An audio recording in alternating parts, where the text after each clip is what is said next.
কি করব ভাইটাল সাইনে আরেকটা প্যারামিটার যেটার নাম হচ্ছে ব্লাড প্রেশার, মানে হচ্ছে রক্তের চাপ।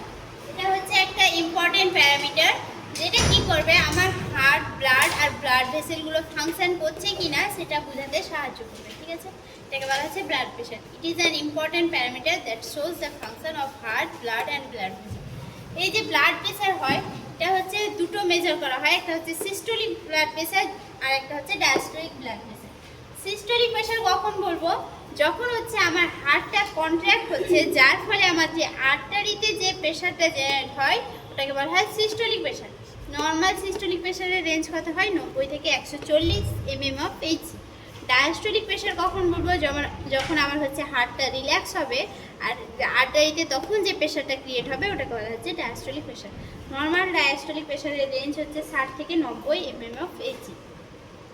এটা অ্যাভারেজ ব্লাড প্রেশার আমরা কত পেয়ে থাকি? নিউবর্নের ক্ষেত্রে হচ্ছে 75 থেকে 50 mm অফ এইচসি, 1 থেকে 3 বছরের ক্ষেত্রে 90/50 mm অফ এইচসি, 6 থেকে 8 বছরের ক্ষেত্রে 95/75 mm অফ এইচসি, 10 বছরের ক্ষেত্রে হচ্ছে 102/62 mm অফ এইচসি, অ্যাডাল্টের ক্ষেত্রে 120/80 mm অফ এইচসি, 50 বছরের ক্ষেত্রে হচ্ছে 140/85 mm অফ এইচসি, 70 বছরের ক্ষেত্রে হচ্ছে 160/90 mm অফ এইচসি, 80 বছরের ক্ষেত্রে হচ্ছে 180/95 mm অফ এইচসি।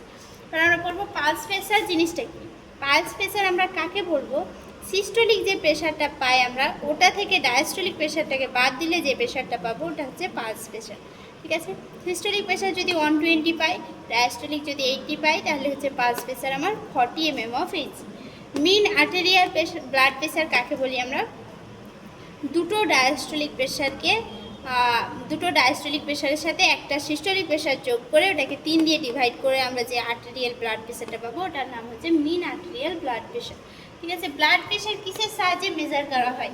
এটা হচ্ছে স্পিগো ম্যানোমিটারের সাহায্যে মেজার করা হয়। ঠিক আছে, মেথড অফ বিপি মেজারিং কি মেথডের মাধ্যমে করি? একটা হচ্ছে প্যালপেশন মেথড, একটা হচ্ছে অস্কালটেশন মেথড। প্যালপেশন মেথডে কি করা হয়? যেখানে হচ্ছে আমার বিপি কার্ভটাকে ইনফ্লেট করব আমরা, কখন রেডিয়াল পালস এবং রেডিয়াল পালসটাকে ফিল করব। এবার যেখানে দেখবো ইনফ্লেট করতে করতে রেডিয়াল পালস আর পাচ্ছি না, তখন আমি বিপি কার্ভটাকে ডিফ্লেট করতে শুরু করবো। ডিফ্লেট করতে করতে যখন রেডিয়াল পালস পেতে শুরু করব, ওই পালসটাকে বলা, ওই যেখানে পেতে শুরু করবো ওই প্রেশারটাকে বলা হয় সিস্টোলিক প্রেশার। এটা হচ্ছে আমার প্যালপেশন মেথড। প্যালপেশন মেথডের মাধ্যমে আমরা শুধুমাত্র সিস্টোলিক প্রেশারটা পেয়ে থাকি, ডায়াস্টোলিক প্রেশার পাই না। অস্কালটেশন মেথড মানে কি? আমরা স্টেথোস্কোপ ইউজ করে বিপিটাকে মেজার করব। ঠিক আছে, এটা হচ্ছে অস্কালটেশন মেথড। এখানে আমাদের যে সাউন্ডটা প্রেজেন্ট থাকবে, প্যালপেশন মেথডের মাধ্যমে যে আমরা সিস্টোলিক প্রেশারটা পেয়েছি ওখান থেকে 20 থেকে 40 mm অফ এইচসি উপরে আমরা বেশি ইনফ্লেট করব, তারপরে ডিফ্লেট করতে শুরু করব। প্রথম যে করড কপ সাউন্ডটা প্রেজেন্ট থাকবে ওটাকে বলবো আমরা সিস্টোলিক প্রেশার। এবার করড কপ সাউন্ডটা যখন অ্যাবসেন্ট হয়ে যাবে ওটাকে বলবো আমরা ডায়াস্টোলিক প্রেশার। এটা হচ্ছে অস্কালটেশন মেথড। কি বিপি মেশিন আমরা ব্যবহার করে থাকি? একটা হচ্ছে মার্কারি বিপি মেশিন ব্যবহার করা হয়, একটা হচ্ছে ম্যানুয়াল বিপি মেশিন ব্যবহার করা হয়, একটা হচ্ছে ডিজিটাল বিপি মেশিন ব্যবহার করা হয়। তাহলে আজকে আমরা কি পড়লাম? ভাইটাল সাইনের একটা প্যারামিটার যেটার নাম হচ্ছে ব্লাড প্রেশার।